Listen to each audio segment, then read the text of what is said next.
بسم اللہ الرحمن الرحیم۔ السلام علیکم۔ منکاش پورم ایک ہندو بزنس مین تھا۔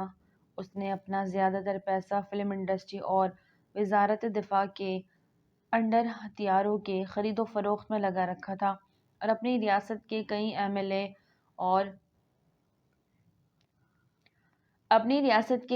ایل ایز پر وہ انویسٹمنٹ کیا کرتا تھا۔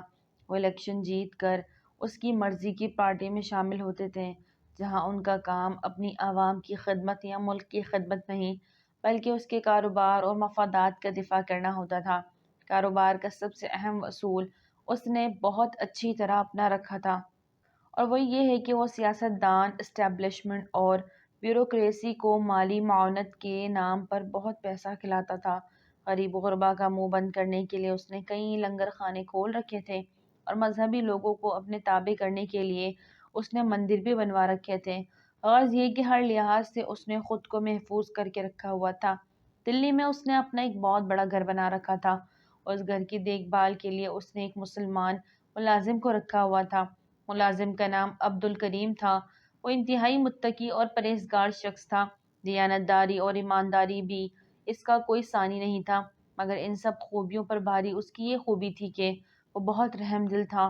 اس کے ذمے گھر کی صفائی ستھرائی، گھر میں ہونے والے توڑ پھوڑ کو ٹھیک کروانا اور گھر کا رنگ وغیرہ کروا کے رکھنا اور اس جیسے دیگر امور تھے۔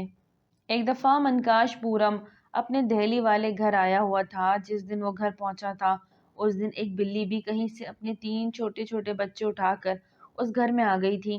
اب عبدالکریم، جو بہت رحم دل تھا، اس کو پتہ تھا کہ جب مالک اس بلی کو دیکھے گا تو وہ اس کو گھر سے باہر نکالنے کا کہے گا، مگر اس کے دل میں یہ ڈر بھی تھا کہ اگر وہ بلی کو باہر نکالے گا تو پتہ نہیں اس کا اور کوئی ٹھکانہ ہوگا یا نہیں، کہیں کوئی کتا اس کو اور اس کے بچے کو مار ہی نہ دے۔ اس نے اپنے بستر کی چادر کو اٹھایا، جس کمرے میں وہ سوتا تھا، اس کے ایک کونے میں چادر کو تہہ کر کے نرم کر کے ایک جگہ پہ رکھا اور بلی کے بچوں کو اٹھا کر اس چادر کے اوپر رکھ دیا، اور بلی خود بخود چادر پر آ کر اپنے بچوں کے پاس بیٹھ گئی۔ ادھر منکاش پورم صاحب اپنے دلی والے گھر میں پہنچے تو ساتھ اپنی کسی محبوبہ کو بھی لے کر آئے تاکہ اپنی رات کو رنگین کر سکیں۔ رات کو جب سارے شیطانی عمل سے فارغ ہو کر شراب کے نشے میں دھت انہوں نے اپنی محبوبہ سے فرمائش کی کہ وہ اس وقت کباب کھانا چاہتے ہیں تو مجھے حکم ہوا کہ کہیں سے چکن کا گوشت انتظام کر کے لے آؤ۔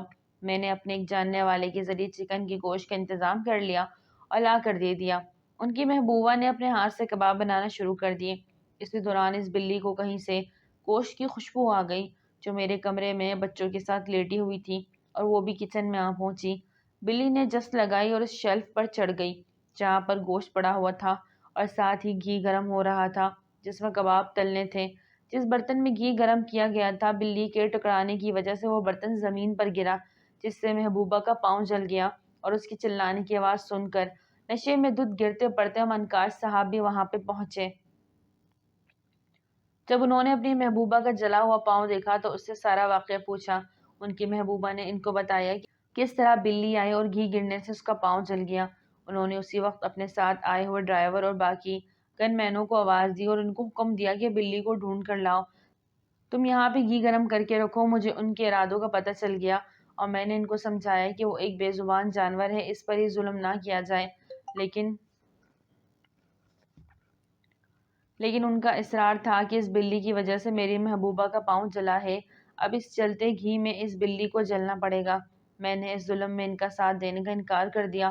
انہوں نے اسی وقت مجھے ملازمت سے نکال کر گھر سے باہر نکلوا دیا، کیونکہ میں جانتا تھا کہ انسان ہندو ہے، اس لیے اس کو اللہ تعالیٰ کے احکامات کا بتانے کا تو کوئی فائدہ نہیں، بلکہ اگر اس وقت اس کو اس کے بھگوان کا واسطہ بھی دیا جائے تو یہ نشے میں اس قدر دھت ہے کہ یہ بھگوان کی بھی نہیں سنے گا۔ میں نے پھر بھی اپنی طرف سے کوشش کی اور اللہ تعالیٰ کی جگہ ایک مناسب لفظ استعمال کرتے ہوئے کہا، یاد رکھنا، خالق کو اپنی مخلوق بہت پیاری ہے۔ اگر تم آج اس کی بلی کے ساتھ ایسا کرو گے تو عین ممکن ہے جس نے اس بلی کو بنایا ہے وہ کل کو تمہارے ساتھ بھی ایسا ہی کرے گا۔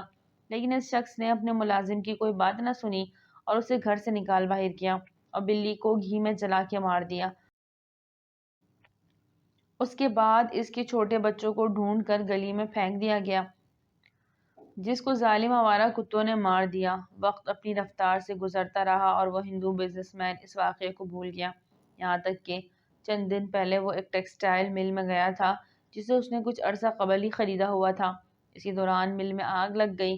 آگ پر قابو تو پا لیا، لیکن آگ لگنے کی وجہ سے وہی ہندو بزنس مین منکاش پورم اور اس کے 2 گن مین ایک ڈرائیور آگ میں جھلس گئے، جن میں سے 2 تو موقع پر ہی مر گئے اور ایک وہ بزنس مین اور دوسرا اس کا ایک ساتھی وہ ہسپتال میں پہنچ گئے، اور چند دن زندہ رہنے کے بعد وہ بھی اس دنیا سے کوچ کر گئے۔